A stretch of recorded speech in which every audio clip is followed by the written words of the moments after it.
Good morning दोस्तों।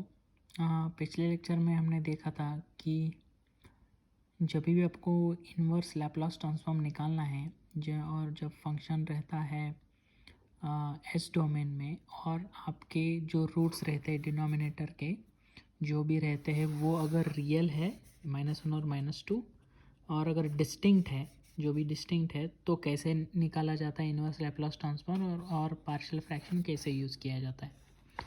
तो आज के लेक्चर में अपन एक दूसरा केस देखेंगे जिसमें क्या है कि जहाँ पे डिनोमिनेटर में जो है रूट्स है वो रियल है और रिपीटेड है। इसका मीनिंग क्या है मैं बताता हूँ। तो हमारे पास ये फंक्शन है और उसमें डिनोमिनेटर में क्या है, जो रूट्स है वो s-1 है और s-2 s-2। इस केस में क्या है, रूट्स क्या है वो रियल है बट क्या हुआ है, रिपीट हुआ है। कौन सा रिपीट हुआ है, s+2 दो बार हुआ है। क्यों हुआ है, क्योंकि स्क्वायर है, राइट। तो यही इसी टाइप के प्रॉब्लम कैसे सॉल्व करने का, इसके लिए ये केस है, केस 2। तो चले देखते हैं कि कैसे करना है। तो ये फंक्शन हम ऐसे भी लिख सकते हैं जैसे कि 2 अपॉन जो भी है s+1 into s+2 square is equal to, कैसे करना है, जो भी नॉर्मल है जो रिपीटेड वाला नहीं है उसको जैसे भी हमने सिंपल वाला पहला केस देखा वैसे ही करना है। k1 अपॉन s+1 K2 अभी जब भी रिपीट होता है तब क्या करना है, K2 अपॉन s+2 स्क्वेयर एक लेना है और प्लस K3 अपॉन s+2। तो बेसिकली चेंज क्या है कि यहाँ पे तो 3 टर्म्स आ रहे हैं, ठीक है, s+2 स्क्वायर और s+2 डालना है। तो बेसिकली जितने भी मतलब यहाँ स्क्वायर है तो स्क्वायर ऐसे डाल दो, उसके ऊपर K2 डाल दो, उसके बाद s+2 डालो मतलब s+2⁻1 और उसका रहेगा कोएफिशिएंट K3। तो बेसिकली ऐसे लिखना है, जब भी रूट्स आपके रिपीट होते हैं तब ये चीज़ ऐसी करनी है। समझ गए, ये नॉर्मल है इसीलिए नॉर्मल ला डाल दिया, प्लस स्क्वायर का जो टर्म है इसके लिए K2 लिख दिया और s+2 जो भी है उसका रेज टू 1 करके उसका कोएफिशिएंट रहेगा K3। तो ये चीज़ होने के बाद अभी ये आपको पता है कि इस ऐसे वाले प्रॉब्लम सॉल्व करने के लिए सबसे इम्पॉर्टेंट टास्क क्या है, अपन को वैल्यूज़ निकालनी है K1 K2 और K3। तो वही कर रहा हूँ मैं। चलो देखते हैं कि K1 कैसे निकालना है। तो K1 अभी भी हमने इसके पहले वाले लेक्चर में भी देखा था कि जब भी K1 की वैल्यू निकालनी है तब क्या करना है, s+1 को ढक देना है। तो s+1 ढक दिया मैंने, तो क्या फंक्शन बन जाएगा f(s) 2 upon s+2 square, 2 upon s+2 square. और जब भी अपन जो भी चीज़ ढक रहे हैं जैसे कि s+1 में ढक रहा हूँ तो उस केस में क्या करना है, s इक्वल टू -1 करना है, बेसिकली s टेंडिंग -1 करना है। तो वही चीज़ करूँगा मैं, इधर s के जगह पे -1 डालूंगा तो क्या होगा, 2 अपॉन -1 प्लस 2 ब्रैकेट स्क्वायर। तो इसकी वैल्यू क्या आएगी, 2 अपॉन 1 स्क्वायर, तो उसका स्क्वायर क्या आएगा 1, तो वैल्यू आ गई 2। तो बेसिकली K1 अपन को मिल गया 2। सिंपल है, इसमें कोई चेंज नहीं है, हमारे पुराने वाले केस में भी सेम हो गया। अभी चलो चलते हैं कि अभी देखो कि अपन को K2 और K3 निकालना है। तो आप कैसे निकालोगे, इसमें कैसे कर सकते हैं आप, ऐसे कर सकते हो क्या कि चलो मैं ये ढक देता हूँ s+2 और s इक्वल टू -2 डालूँ, तो ऐसे कर सकते क्या, ऐसे चीज़ ये नहीं कर सकते क्योंकि आप अगर देख रहे हो ये चीज़ ऐसे नहीं करनी है इस केस में, ठीक है। जैसे कि आप सोचते होगे कि मैं इधर ये ढक देता हूँ और ये सॉल्व करूँगा, ऐसे नहीं कर सकते क्योंकि ये स्क्वायर वाला टर्म है, सिंगल वाला रूट नहीं है, इसलिए। तो ऐसे वाले केसेस में अभी K2 निकालने के लिए एक मेथड है कैसे करना है। तो K2 अगर आपको निकालना है तो क्या कर सकते हो कि अपन को इस इक्वेशन को अगर समझो अपन s+2 से s+2 ब्रैकेट स्क्वायर से अगर मल्टीप्लाई करते तो क्या होता है देखते हैं। तो वही चीज़ मैंने किया है कि इक्वेशन 1 जो ये है उसको s+2 से मल्टीप्लाई कर स्क्वायर से मल्टीप्लाई कर दिया। अगर वो करते हैं तो क्या बन जाएगा, ये टर्म s+2 से निकल जाएगी तो आएगा 2 अपॉन s+1। K1 अपन s+2 स्क्वायर से मल्टीप्लाई कर रहे हैं तो वो टर्म ऐसे इधर आ जाएगी और डिवाइडेड बाई s+1 आ जाएगा, plus K2 s+2 square s+2 square निकल जाएगा एक दूसरे को, तो खाली K2 रह जाएगा और K3 इंटू s+2 स्क्वायर से मल्टीप्लाई करना मतलब एक s+2 रहेगा। तो वही ये बन रहा है कि यहाँ पे s+2 और ये इक्वेशन 2 बन जाएगा।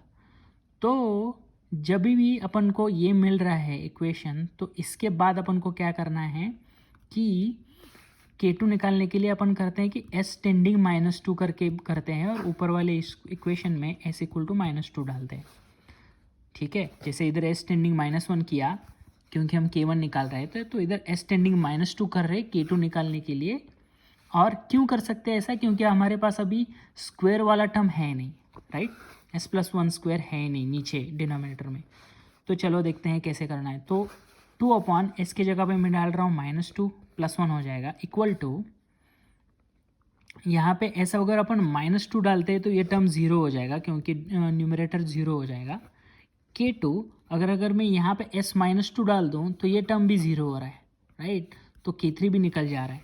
तो क्या आ रहा है, K2 इक्वल टू -2 + 1 क्या होगा, -1। तो K2 की वैल्यू बन रही डायरेक्टली -2।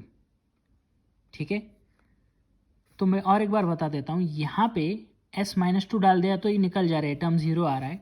यहाँ पे S-2 डाल दिया, ये टर्म जा रहा है, मतलब K1 निकल जा रहा है, K3 निकल जा रहा है, खाली K2 रह रहा है।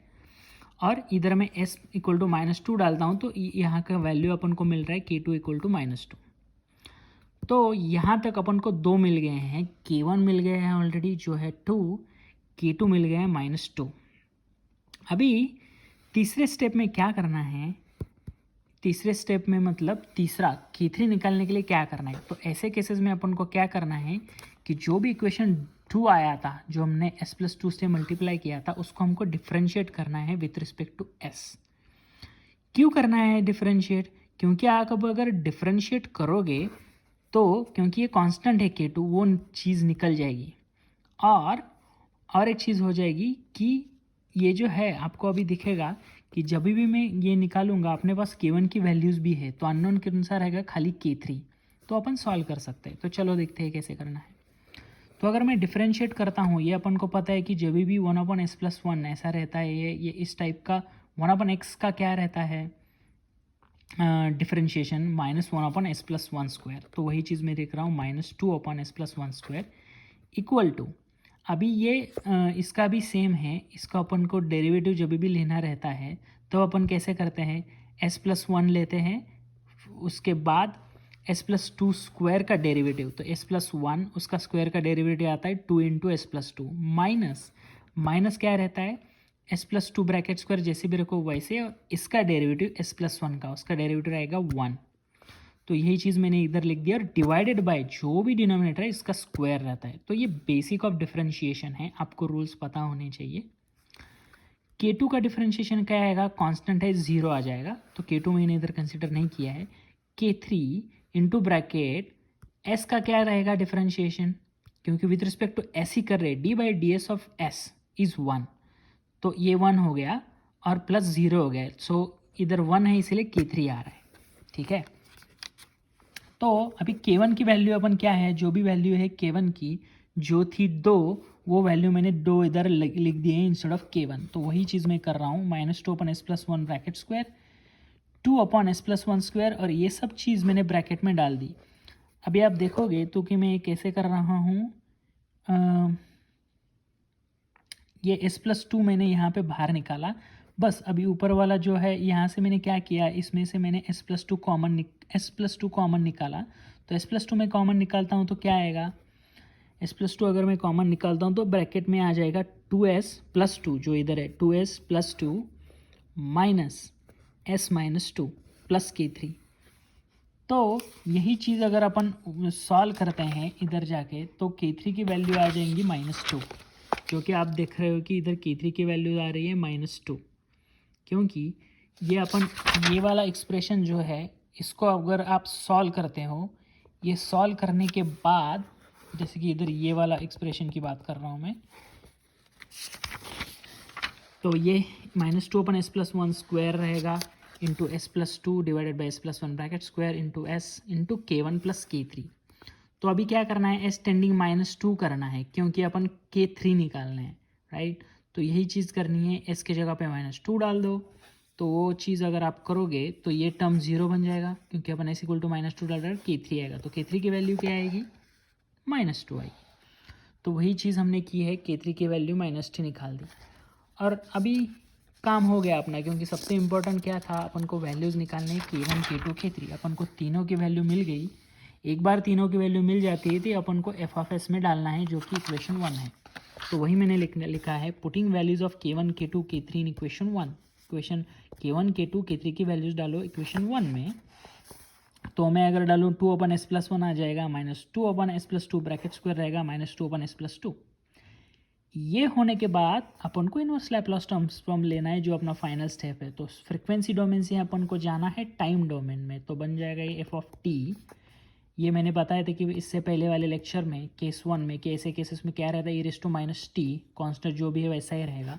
सेम यहाँ पे क्या रहेगा, s+2 है, मतलब e⁻² रहेगा, बट यहाँ पे स्क्वायर टर्म आ रहा है। तो ऐसे केसेस में इनवर्स लैप्लास ट्रांसफॉर्म में क्या रहता है, अपन को रैंप मतलब t एक मल्टीप्लाई करना पड़ता है, तो उसका t इधर आया। और सेम चीज़ यहाँ पे -2 कांस्टेंट जो भी है मल्टीप्लाइंग वो वैसा ही रहेगा, प्लस s+2 का क्या रहेगा, e⁻²t। जैसे s+1 का था e⁻² वैसे s+2 का रहेगा e⁻²t।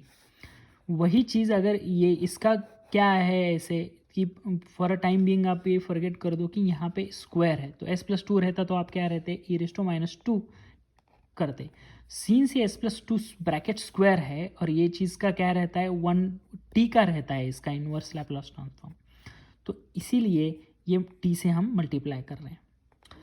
तो चलो दोस्तों, ये लेक्चर अपन यहीं पे ख़त्म करते हैं। तो बेसिकली हमने इस लेक्चर में क्या सीखा, इस लेक्चर में हमने यही सीखा कि जब भी फंक्शन में डिनोमिनेटर के जो रूट्स रहते हैं वो रिपीटेड रूट्स रहते हैं। रिपीटेड रूट्स मतलब यहाँ पे क्या रिपीट हो रहा है, -2 2 बार आ रहा है।